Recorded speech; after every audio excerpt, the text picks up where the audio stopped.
प्रश्न क्रमांक 1 नंबरचा आहे. स्टार्ट करून घेऊया.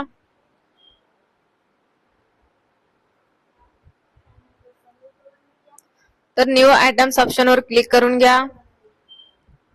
त्यानंतर कॉन्टॅक्ट ऑप्शनवर क्लिक करा. इथे फुल नेम टाकायचा आहे. क्वेश्चन मध्ये दिलेलं नेम टाकून घ्या. सिलेक्ट करून कॉपी करून घ्या. त्यानंतर इथे नेमच्या समोर पेस्ट करून घ्या.